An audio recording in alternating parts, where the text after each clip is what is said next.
Meus irmãos, sem delongas,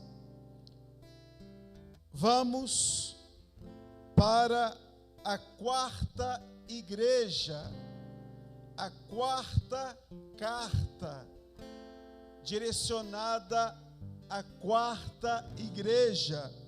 Qual foi a primeira igreja? A primeira igreja, qual foi?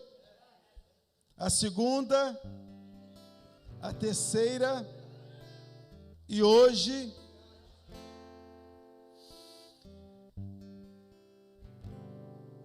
eu tenho percebido, meus irmãos, preparando os estudos, mais uma vez estou percebendo como o nosso Deus é fantástico. É maravilhoso. É um Deus de ontem, de hoje e eternamente. Como que é possível identificar a igreja atual, contemporânea, nessas igrejas? A igreja de Éfeso, de Esmirna, de Pérgamo e a igreja que vamos iniciar hoje. Eu tenho me deliciado lendo, mergulhando, estudando a palavra de Deus. E como o Espírito Santo fala conosco. Como a nossa alma é alimentada. Infelizmente, o brasileiro não tem o hábito de ler. Não tem. Somos fracos na leitura. Eu coloquei um propósito. Este ano, estou conseguindo ler 12 livros. Um por mês. Já estou iniciando o 9º, estamos no mês 9, e não é livreto, é livro, fora a palavra inerrante, palavra de Deus. Quem ler mais, fala melhor, escreve melhor, fala de forma assertiva e na hora certa. Quem lê muito, aprende a ouvir. E quem lê a palavra de Deus, só cresce como pessoa, com as pessoas e com Deus. Sem delongas, Tiatira, eu intitulei o seguinte tema, observando, analisando a carta à igreja em Tiatira. Uma igreja debaixo do olhar investigador de Cristo. Tiatira, uma igreja debaixo do olhar investigador de Cristo. E nós também estamos debaixo do olhar investigador de Cristo. Vamos ler Apocalipse, do versículo 18, Apocalipse capítulo 2, do versículo 18 até o versículo 29. Vou pedir para um irmão, por gentileza, ler esses versículos para nós outros, por favor.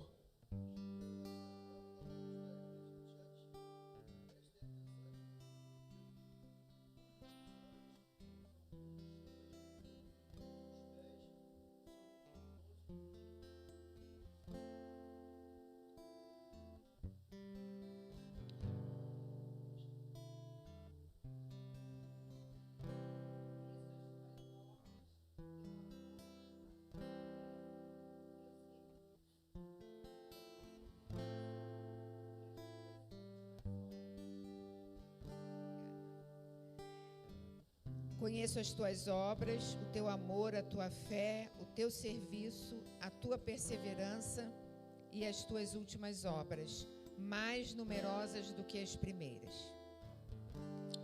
Tenho, porém, contra ti o tolerares que essa mulher, Jezabel, que a si mesma se declara profetisa, não somente ensine, mas ainda seduza os meus servos a praticarem a prostituição e a comerem coisas sacrificadas aos ídolos.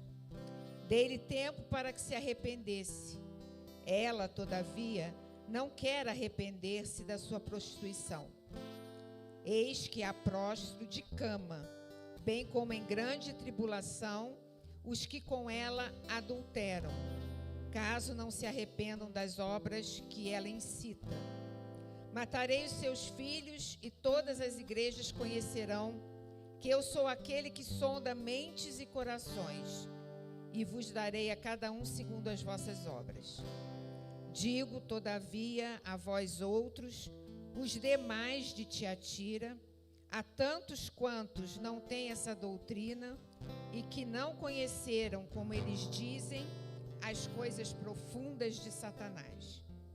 Outra carga não jogarei sobre vós. Tão somente conservai o que tendes até que eu venha.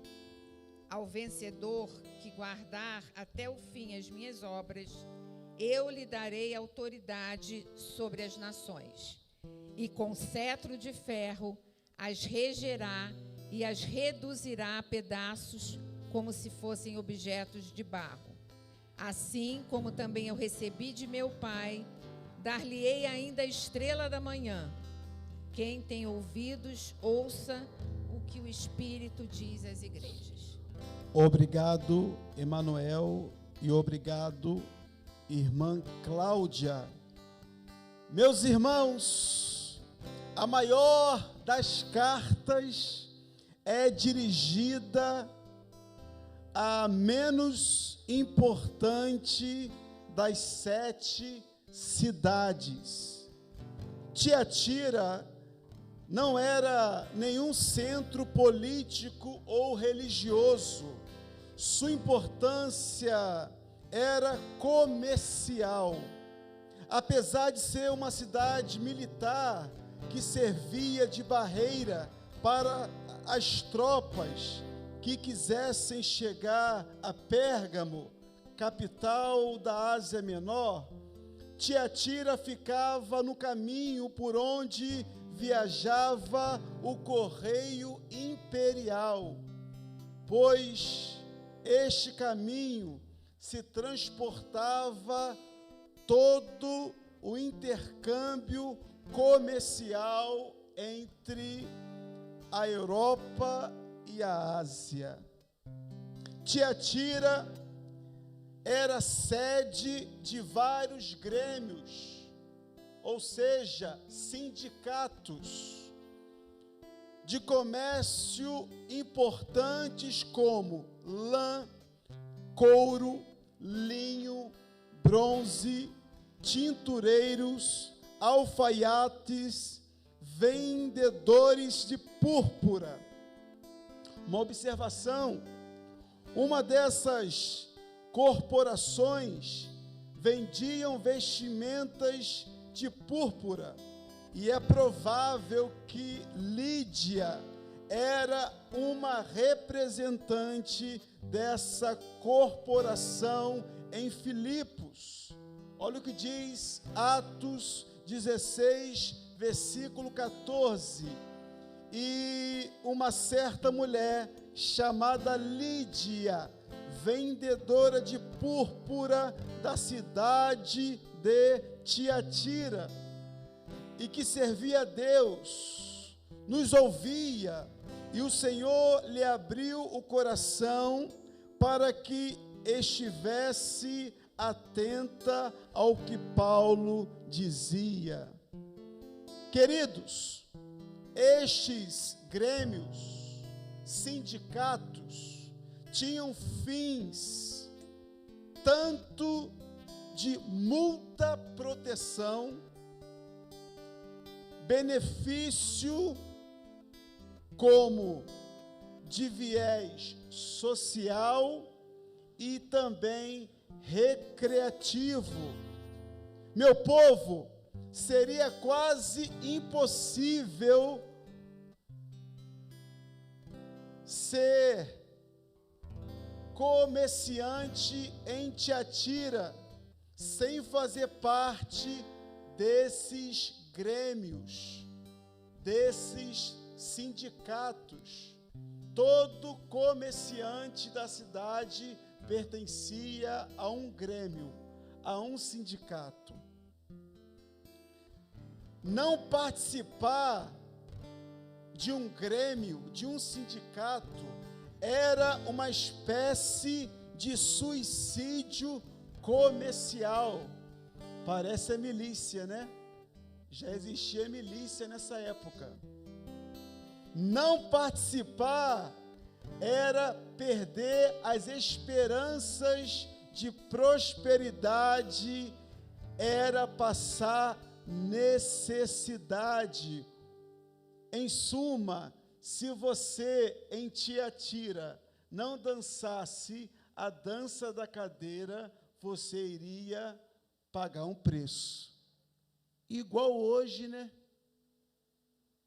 Se você não apoiar o sistema, se você não dançar a dança da cadeira, se você não andar conforme o proceder do mundo, se você não fizer o jogo, você deixa de ganhar, você paga o preço, você perde.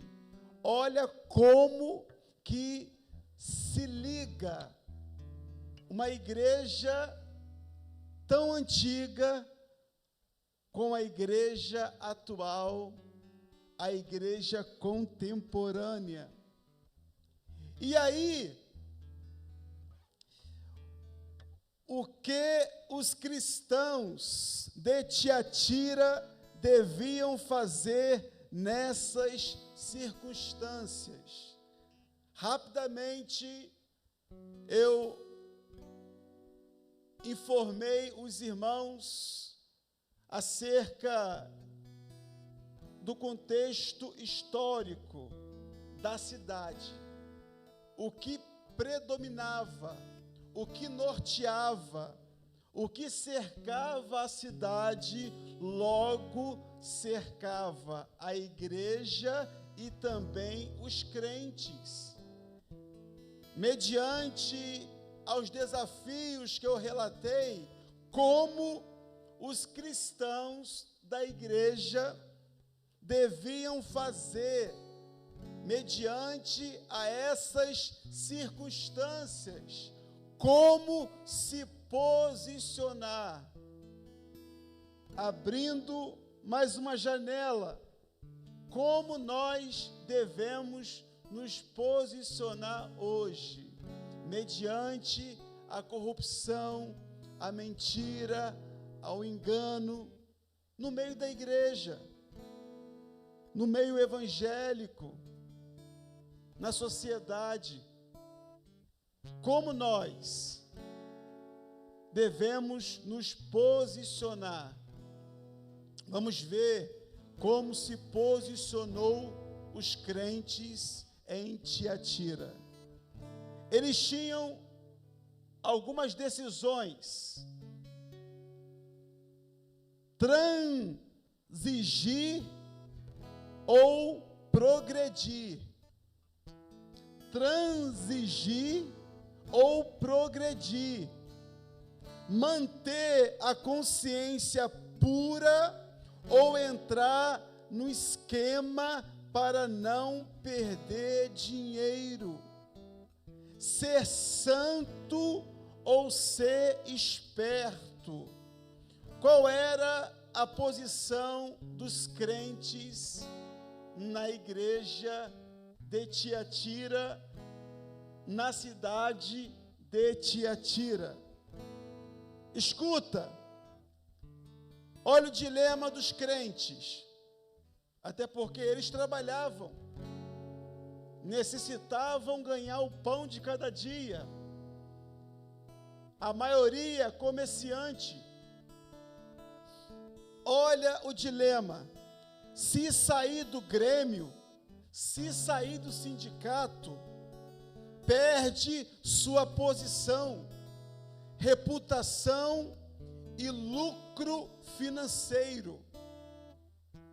Mas se permanecer nos grêmios, se permanecer nos sindicatos, se permanecer nas festas, nos encontros, você está negando a verdade, negando a Jesus, está se vendendo. Ser próspero ou passar necessidade? Aqui temos uma informação poderosa para lançar por terra a teologia da prosperidade.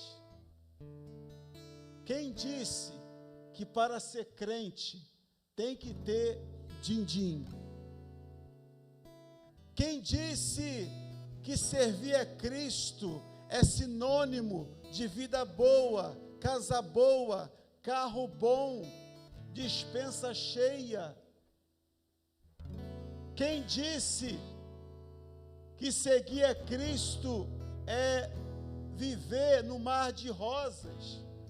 Quando olhamos para os crentes em Tiatira, percebemos que eles precisavam abrir mão do dinheiro.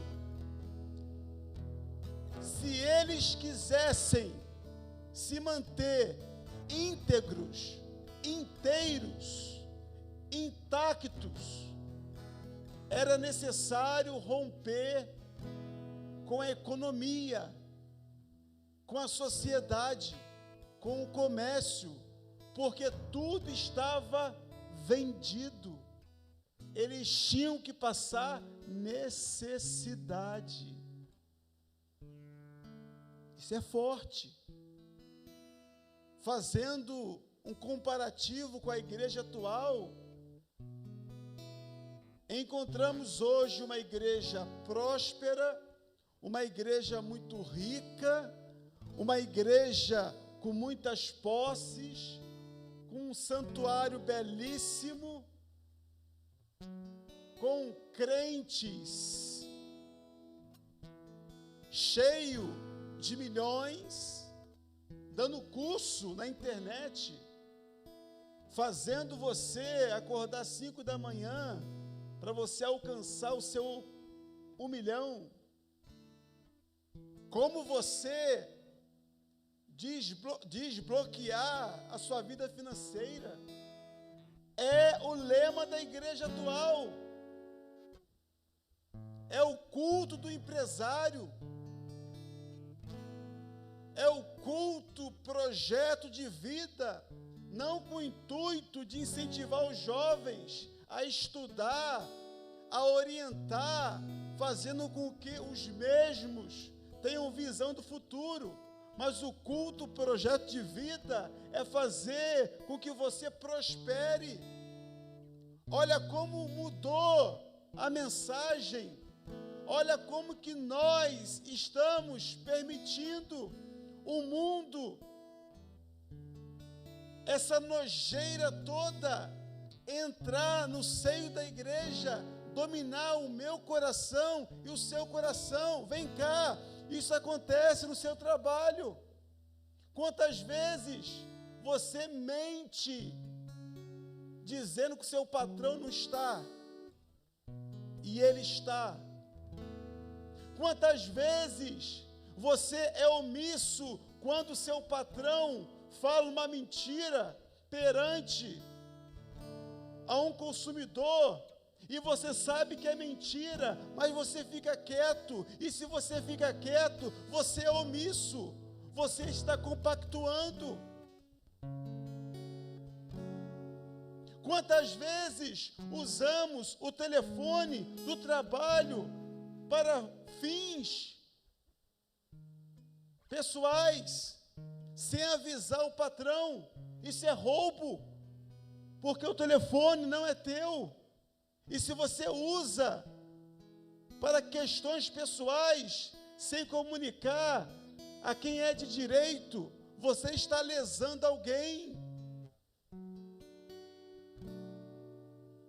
Quando você sonega uma nota, e você sabe que seu patrão sonega, e você está ali. Ah, mas é o meu patrão, mas você está ali. Nota fria. Mas pastor, trabalhamos 4 meses no Brasil para pagar impostos. Eu sei que é demais. São 4, 5, 6 meses que o trabalhador, que o brasileiro tem que trabalhar para pagar os impostos. É um absurdo.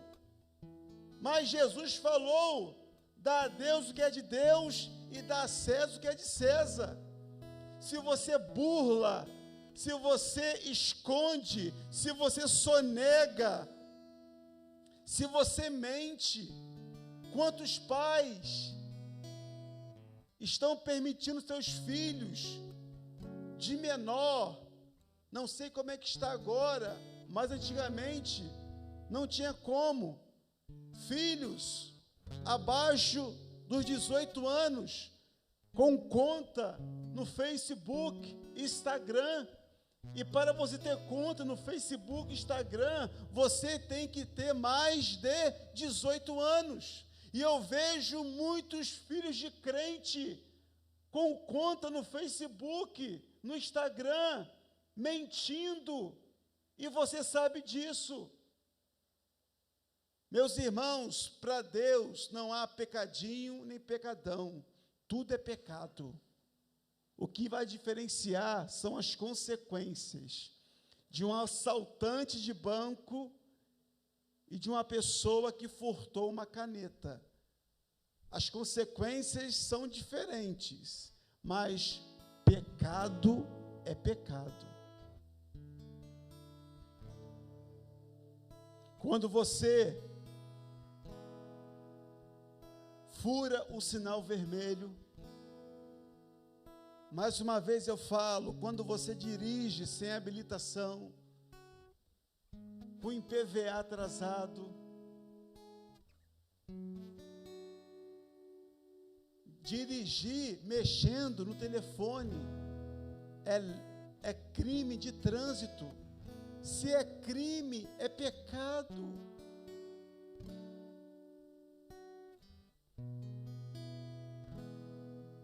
E nós estamos negociando dia após dia, dia após dia, dia após dia.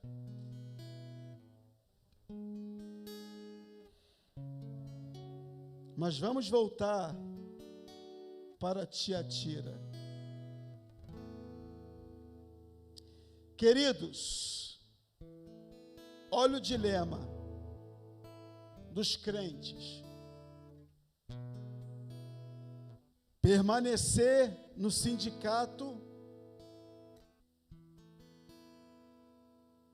e ter lucro, benefícios, ou sair do sindicato, do grêmio, e perder posição, lucro, reputação. Interessante, percebam como o diabo não perde a oportunidade. Surgiu um dilema em Tiatira, surgiu um dilema no meio da igreja, o povo em crise, faço ou não faço? Aí vem o diabo com o seu jeitinho. Olha o que o diabo fez. Ele não perde uma oportunidade. Você brinca de ser crente, mas ele não brinca de ser diabo. Nessa situação dos crentes, Jezabel fingiu saber a solução desse grande impasse. o famoso jeitinho, ou o famoso não tem nada a ver. Disse ela, Jezabel, olha o que ela fala para o povo em Tiatira. Para vencer a Satanás, é preciso conhecer as coisas profundas de Satanás. Até aí tem uma certa coerência, mas ela não para por aqui. Não se pode vencer o pecado sem conhecer profundamente o pecado pela experiência. Então, meu povo lindo, se joguem, se permitam. É o slogan da época e de hoje. Se permita, viva a vida. Como é que você vai saber se é pecado se você não experimentou? Olha o diabo usando de estratégia com o famoso jeitinho. E cá para nós, quantas vezes eu e você damos um jeitinho? Quando eu vou ao centro do município, quando eu estou andando pelas ruas, hoje diminuiu muito, de forma considerável, nesses 12 anos que eu estou como pastor presidente.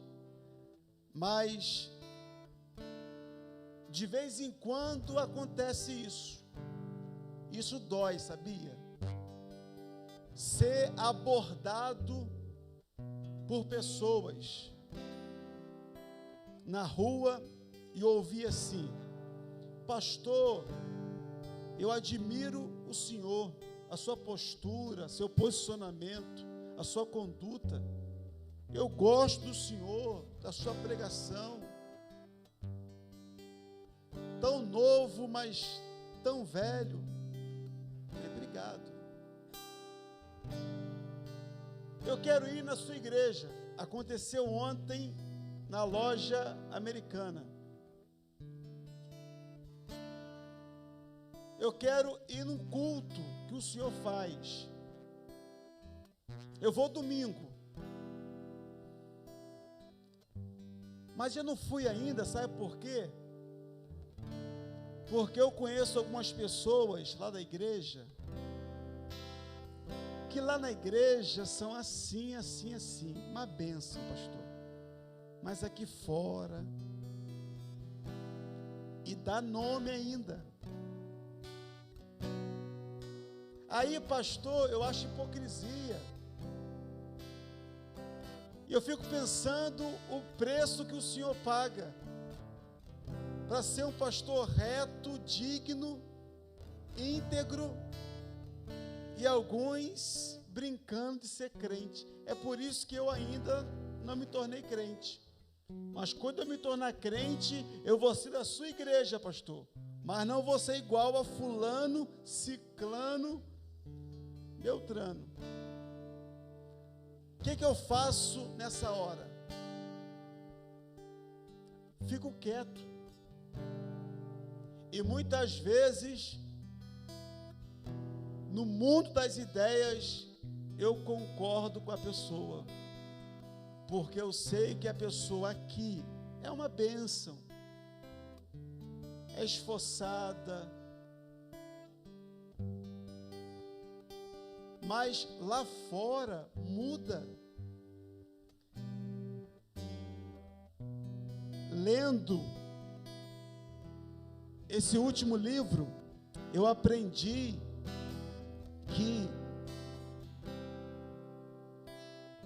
o culto começa quando termina essa celebração. O que estamos fazendo aqui é uma celebração ao Senhor. é o ajuntamento dos santos, adorando o Deus que é santo. É um culto, é uma celebração, mas o culto acontece de verdade quando você, marido, honra sua esposa, quando você, esposa, honra o seu marido, quando você, patrão, é justo com o seu funcionário, quando você, funcionário, honra o seu patrão, quando você na rua dá bom testemunho, no trânsito, é um cidadão de bem. Na verdade, o culto é lá fora, quando as pessoas olham para você e reconhecem em você a pessoa do Espírito Santo.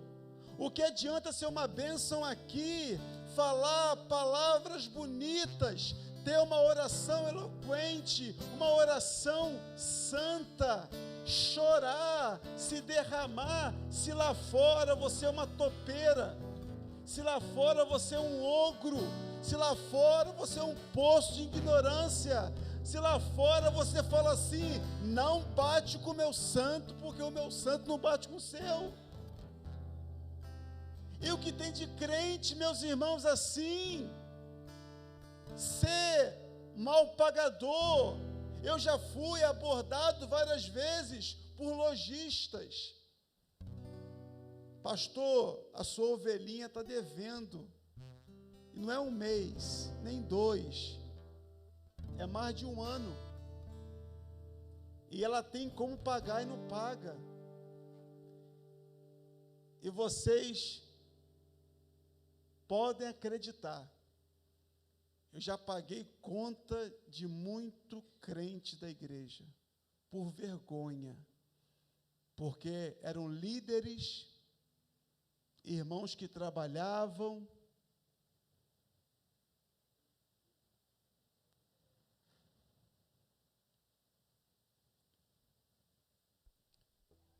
você está disposto a realmente perder por Jesus? Perder benefícios, status, emprego, passar necessidade?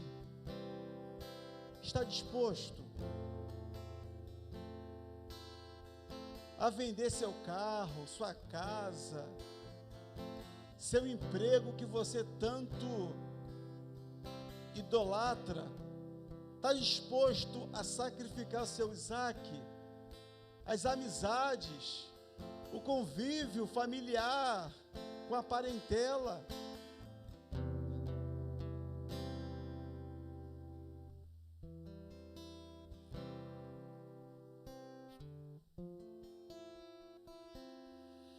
Queridos, é dentro dessa cultura que está a igreja de Tiatira. A igreja era uma igreja forte, crescente, à primeira vista, aos olhos de qualquer observador, parecia ser uma igreja vibrante, amorosa, cheia de muitas pessoas, mas no decorrer da carta vamos perceber alguns pontos negativos. Mas vamos observar como Jesus vê essa igreja.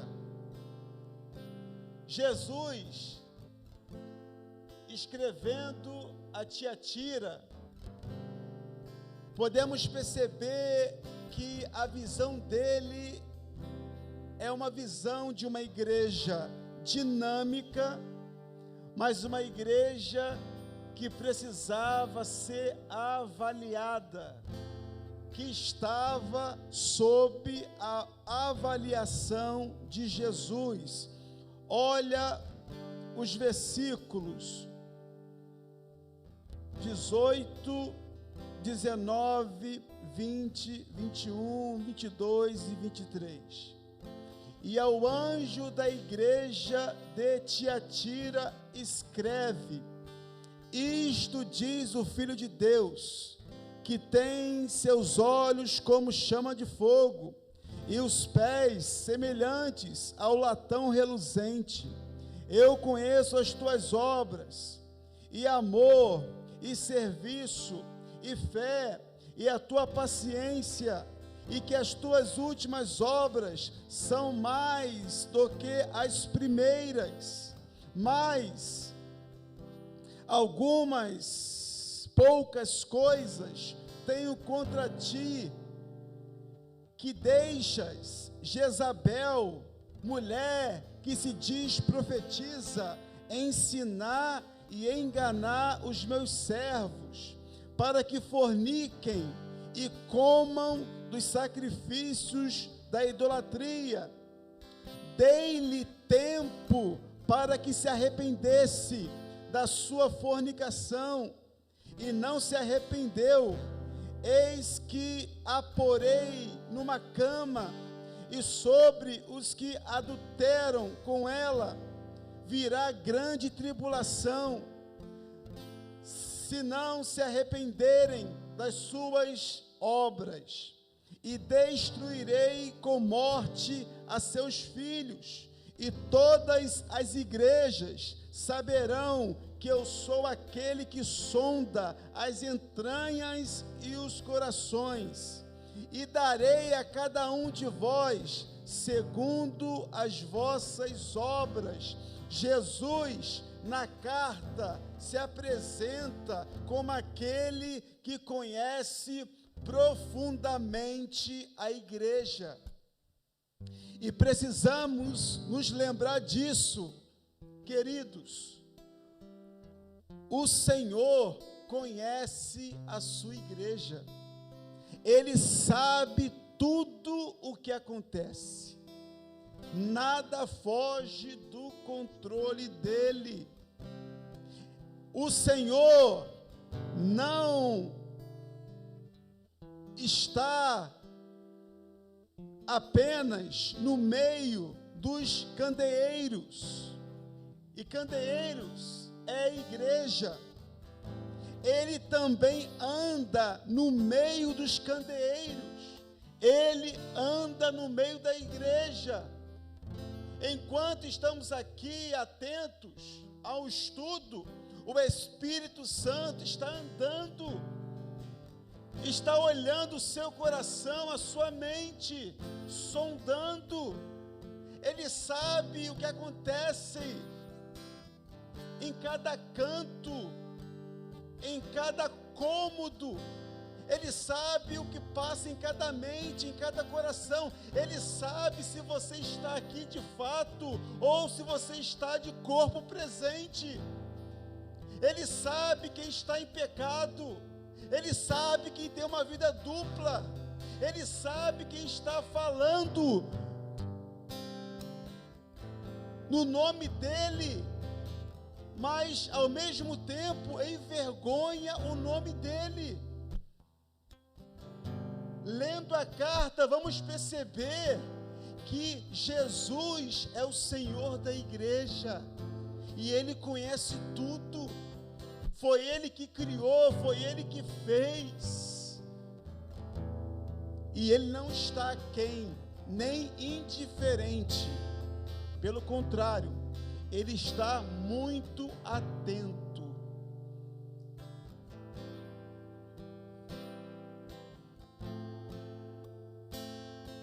O Senhor conhece as obras da igreja. Ele conhece as tribulações da igreja, bem como o lugar em que a igreja está. Os seus olhos são como chama de fogo. Ele vê tudo, conhece tudo e sonda a todos. Nada escapa do seu conhecimento. Ele conhece as obras e também as intenções. Ele é Deus. Você pode me enganar, Você pode ter uma postura politicamente correta. Você pode andar bem vestido, cheiroso. Você pode ter jeitos e trejeitos de crente. Você pode conhecer até o livro, que é a palavra de Deus, que é a Bíblia. Você pode cantar louvores, você pode conhecer dogmas, você pode conhecer e dominar a liturgia, você pode nascer na igreja, crescer na igreja, casar na igreja, trabalhar na igreja, viver na igreja, morrer na igreja, ser velado na igreja, mas acordar no inferno.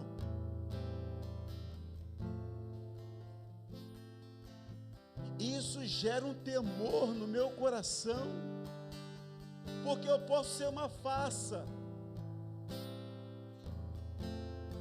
Talvez eu passe desapercebido, mas Deus conhece o meu coração e a minha mente.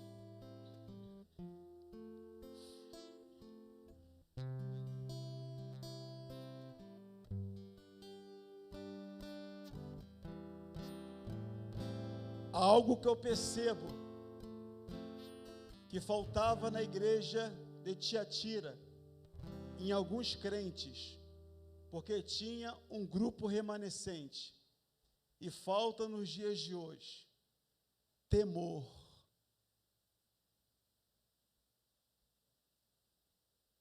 Hoje, temor para muitos é ser fanático.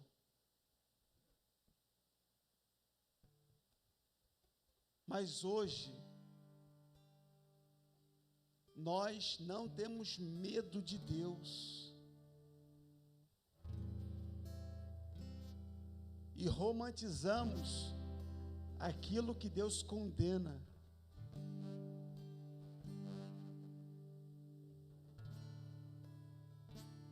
Spurgeon, certa feita, falou: não suje de lama mãos que estão prestes a tocar harpas celestiais. Sabe como que eu vejo a igreja atual? Porcos na lama. Não incomodados, pelo contrário, acomodados com a lama. Tenha misericórdia, Senhor, da igreja. Se eu não me engano, hoje foi morto um ativista cristão, um americano. Foi ontem. Conservador, pai, esposo, fazia um movimento singular com jovens. Em um evento, foi morto, a céu aberto, perante a dezenas de pessoas. Isso não me incomoda, porque quem serve a Cristo de verdade está disposto a morrer por Ele. Mas sabe o que me incomodou? Foi hoje, um repórter de rua perguntando os americanos acerca do episódio do assassinato. E a grande maioria indiferente. Sabia que morreu fulano? Que bom. Tô nem aí. Demorou muito. Olha como que os valores estão invertidos. Não vou entrar no viés de política, porque tem um repúdio de política. Mas olha o que está acontecendo no Brasil. E tem muito crente batendo palma para isso. você não conhece a palavra de Deus. Você não conhece o cristianismo. Você está apoiando coisa errada.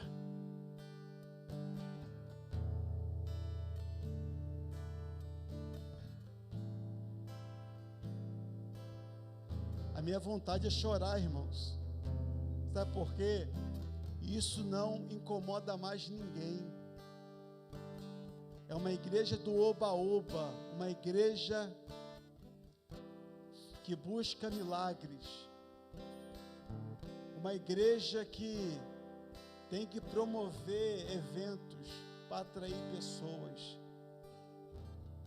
E a conversão genuína não acontece mais.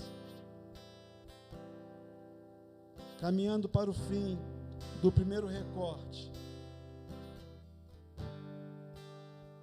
Cristo se apresenta assim a Tiatira, porque muitas práticas vis estavam sendo toleradas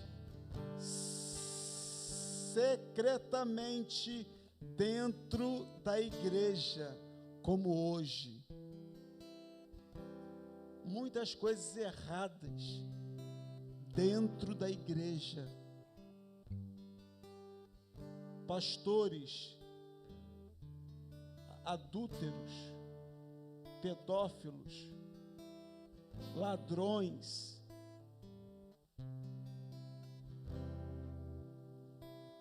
Não quero ser antiético, e quem sou eu para julgar? Mas quando eu vejo as mídias sociais e percebo que um garoto chamado Miguel engana uma multidão, imagina o anticristo. Vai levar todo mundo. Se um garoto que fala A com B, se um garoto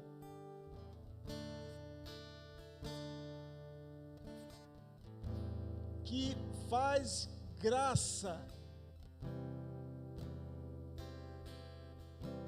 buscando views, visualizações, fingindo profecia,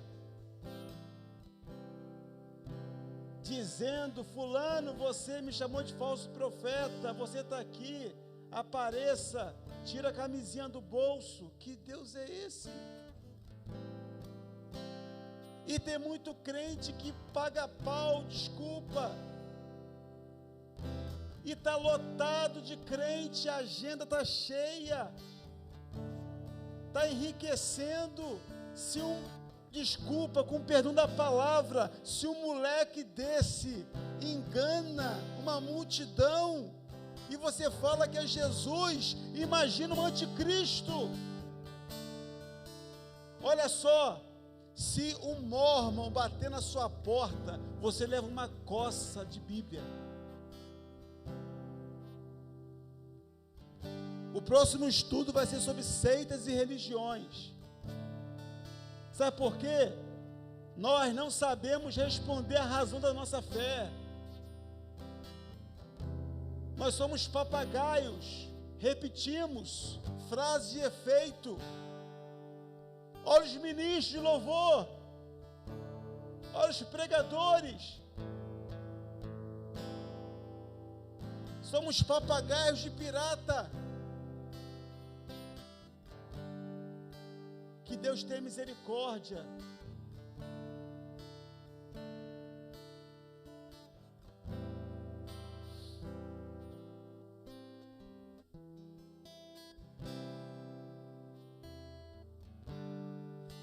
Ninguém pode esconder-se do olhar penetrante e onisciente de Jesus. Pedro não pôde apagar da sua memória o olhar penetrante de Jesus quando ele negou Jesus. O Senhor esquadrinha o coração e os pensamentos. No dia do juízo, ele vai julgar o segredo do coração dos homens. Meus irmãos, Jesus se apresenta como aquele que distingue dentro da igreja as pessoas fiéis e as infiéis. Versículo 23 e 24. Matarei os filhos dessa mulher, então todas as igrejas saberão que eu sou aquele que sonda mentes e corações, e retribuirei a cada um de vocês de acordo com as suas obras. Aos demais que estão em Tiatira, a vocês que não seguem a doutrina dela, de Jezabel, e não aprenderam com eles, dizendo os profundos segredos de Satanás, digo: não vou colocar carga sobre vocês, queridos. Numa mesma comunidade, numa mesma igreja, em Tiatira, havia 3 grupos. O primeiro, os que eram fiéis, versículo 24. Segundo, os que estavam tolerando o pecado, versículo 20. E o terceiro grupo, os que estavam vivendo no pecado, do versículo 20 ao versículo 22.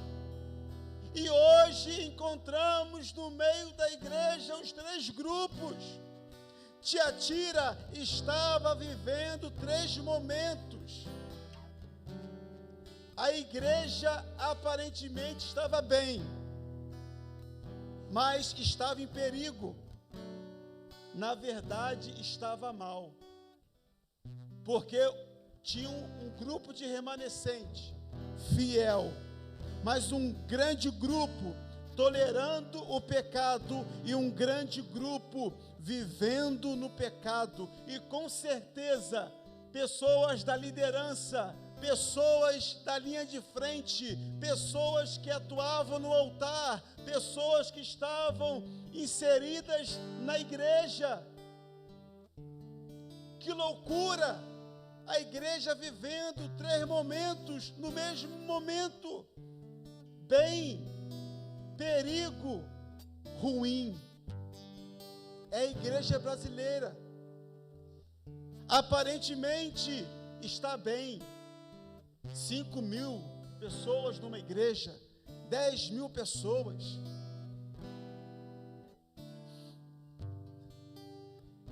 Minha língua coça.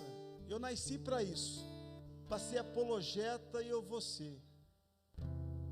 Quando a Kaira falou que não iria ter mais caravana para o evento que aconteceu no Maracanã, eu glorifiquei de pé. Sabe quanto elas arrecadaram? 8 milhões. E muito crente lá. Você queria estar lá. Você, mulher. Camila Barros. A outra. São 4. Vocês viram como elas chegaram no Maracanã? Carro elétrico, fazendo mexã. Meus irmãos. Bolsa da Gucci. Billy Graham, que pena que eu não fui. Eu era criança. Colocava mais de 100.000 pessoas no Maracanã. De graça. E o povo saía das cidades em caravana, em uma só voz, para cantar no Maracanã. Maravilhosa graça. Para ouvir a mensagem de arrependimento. Um grande pregador americano, me fugiu o nome. Ele ele está vivo, me fugiu o nome dele. Ele tem uma mensagem que ele é tão forte na mensagem, que ele fala assim: eu estou colocando em risco o meu ministério na América. Eu tenho certeza que eu vou sofrer retaliações, mas eu vou denunciar o pecado.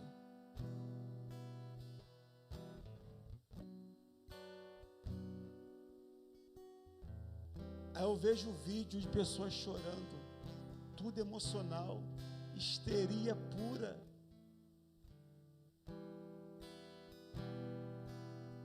Jesus, Espírito Santo é razão. O Espírito é sujeito ao profeta. 8 milhões. Quando a Cária falou do ingresso, mais caro que um jogo de futebol.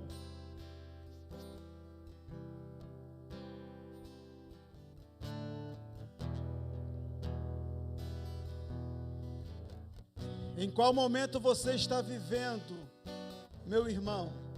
Você está bem como pessoa? Esquece seu irmão, é para você. Você está bem? Você está em perigo ou está mal? Jesus distingue uns dos outros. Numa mesma igreja, a gente salva e gente perdida.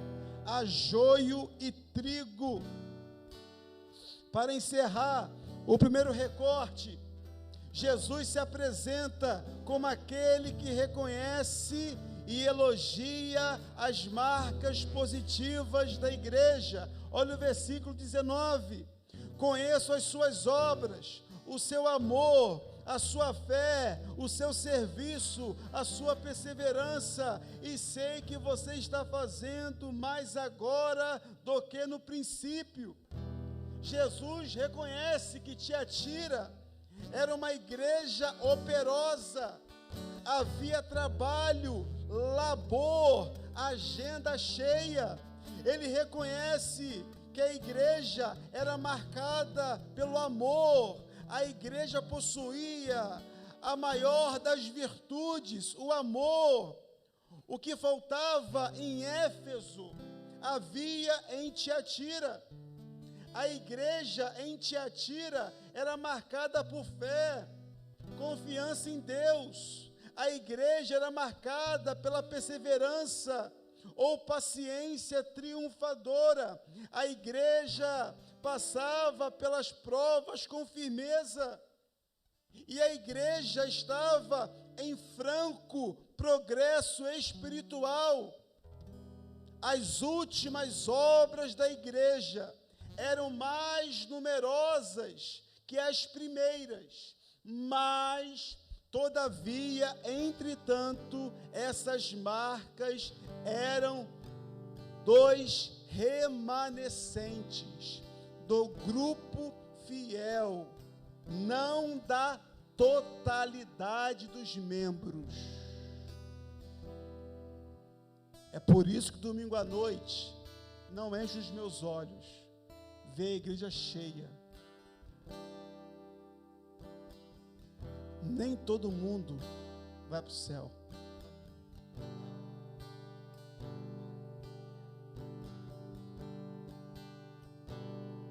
Tem gente que você pensa que vai para o inferno e vai para o céu. E tem gente que você pensa que vai para o céu, vai para o inferno. Termino com a seguinte pergunta pessoal: quais são as suas marcas hoje? Elas são positivas? Seja sincero.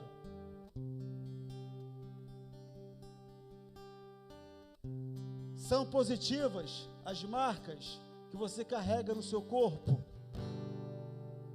Você está recebendo elogios de Jesus? O que Jesus pensa ao seu respeito? Não, pastor, eu trabalho muito. Não, pastor, eu canto, eu prego, eu lidero, eu conheço versículos. Não, pastor.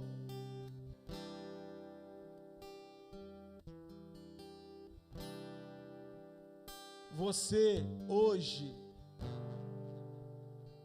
nesse tempo tão difícil de decadência espiritual, você se considera remanescente ou você é mais um na multidão?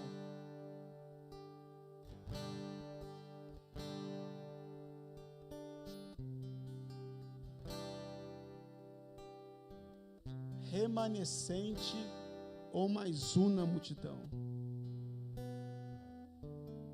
Semana que vem, o segundo recorte, vamos trabalhar uma igreja tolerante ao pecado, sob a reprovação de Jesus. Começa a apertar para Tiatira. Se coloque de pé, por favor.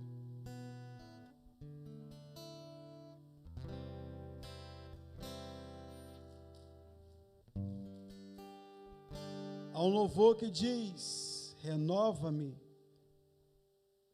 pois não quero ser igual. Renova-me,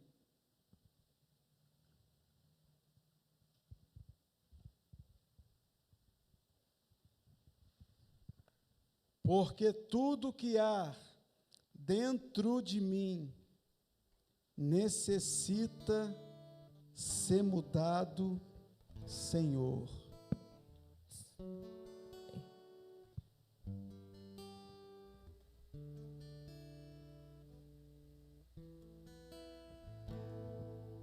Ainda bem que está sendo gravado e transmitido.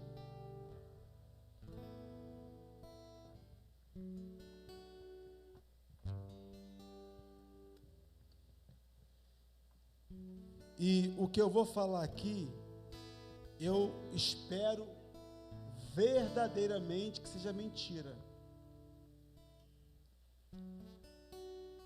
Mas nada fica oculto. Essa semana eu comecei a receber, não para de tocar, ligações e mensagens de alguns crentes, por enquanto ninguém da nossa igreja, e de alguns pastores, pedindo ajuda, preocupados. Sabe por quê? Eu espero que seja mentira. Está para estourar o pior escândalo que essa cidade já viu e ouviu. E tem muito crente envolvido. E a Polícia Federal já começou. Gente, por isso que vale a pena pagar o preço e não se vender. Com o perdão da palavra, não ter rabo preso com ninguém. Pode faltar tudo, mas gente com medo de ser presa.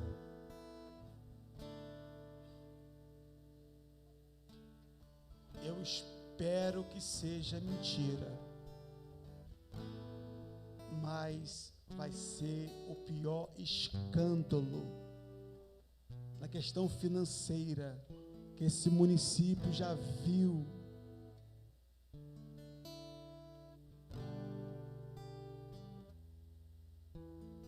E muitas igrejas envolvidas.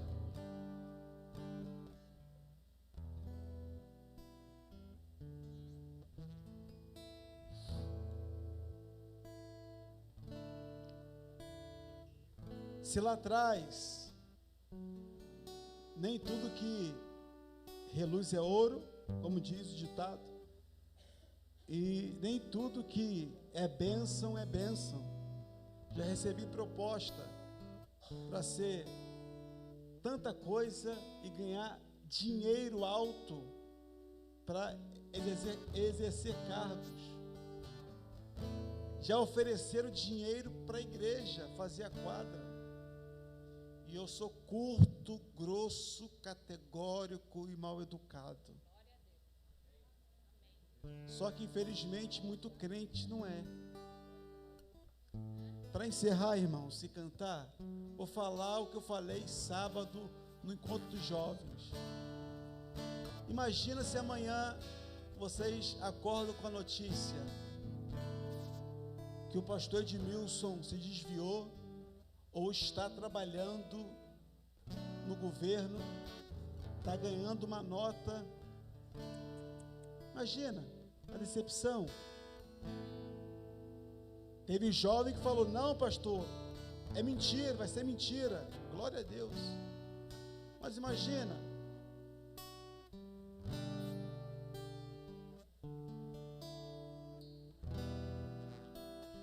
se vocês querem um pastor tão honrado, eu também quero ovelhas honradas. Glória a Deus, amém, Jesus. Que eu possa me orgulhar também. Amém, Jesus.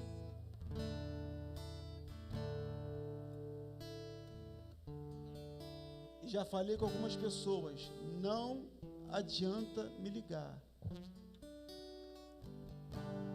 Agora não tem pastor.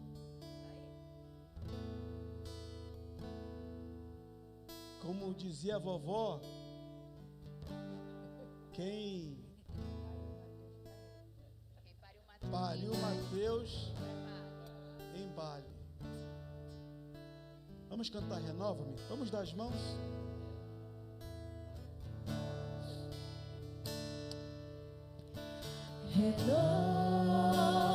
Renova-me, Senhor Jesus.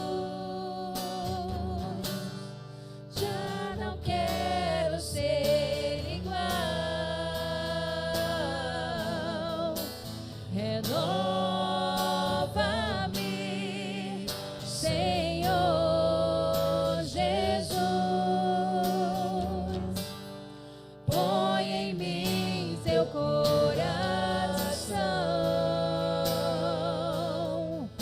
porque tudo que há dentro de mim necessita ser mudado, Senhor,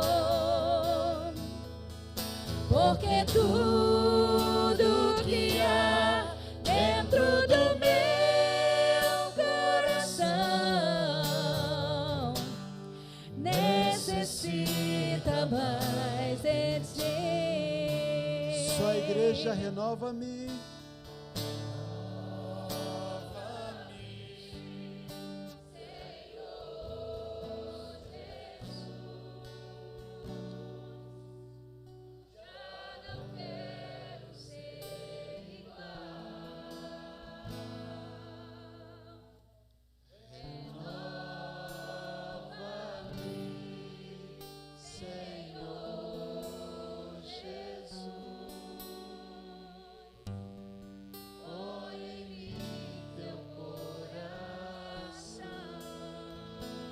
Porque tudo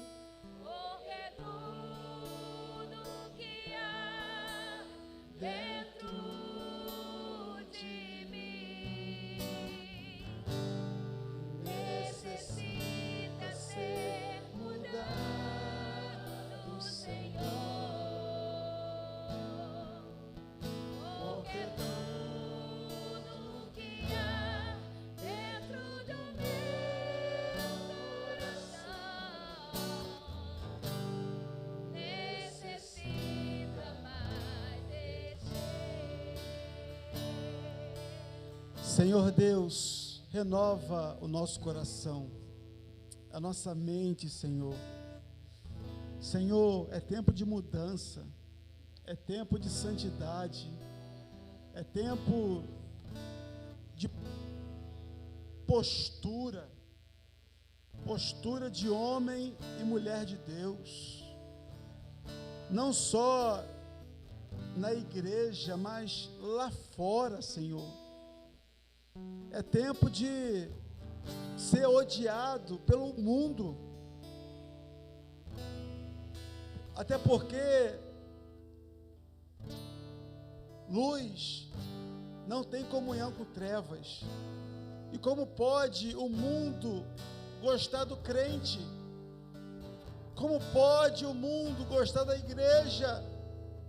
Como pode o pecador que está envolto ao pecado se sentir confortável dentro da igreja? Ele tem que ser confrontado, tem que ser constrangido pelo teu amor e ser tocado para que o Espírito Santo gere frutos dignos de arrependimento. Não queremos adeptos, queremos uma igreja de seguidores de Jesus. Ajuda cada irmão nesta noite, renove as forças, renove o coração, a fé. Repreenda, Senhor, toda retaliação, toda reivindicação, ó Deus, todo desejo do mundo, do pecado. Senhor, levanta uma geração forte, uma igreja que te ama, ame a tua palavra, que possa viver o que prega e o que canta, Senhor, e que possamos ser luz em Cachoeiros de Macacu. Senhor, tenha misericórdia do nosso município. Tenha misericórdia de Cachoeiros de Macacu, Senhor. Senhor, eu sei que muitos estão deixando a desejar, mas tem um grupo que é remanescente, um grupo fiel, e o Senhor vai honrar esse grupo. Senhor, tenha misericórdia do Brasil, ó Deus, da nossa justiça, que é falha, que é corrupta, que é mentirosa, que tenta se beneficiar. Tenha misericórdia, Senhor, que a igreja possa se posicionar com a verdade, não contra a verdade. Deus, levanta homens e mulheres corajosos, que não tenham do que se envergonhar, que possam manejar muito bem a tua palavra e responder com razão, com verdade, a razão da fé. Que o amor de Deus, que a graça, que o Espírito Santo possa permear em cada coração. Abençoe, ó Deus, nosso final de semana. Abençoe o aniversário do Renascer sábado. Seja uma bênção, o culto de celebração. Abençoe domingo, Senhor, o encontro, o culto da família. Deus, abençoe a tua igreja, abençoe o teu povo. Despede o teu povo em paz, no nome de Jesus. Amém?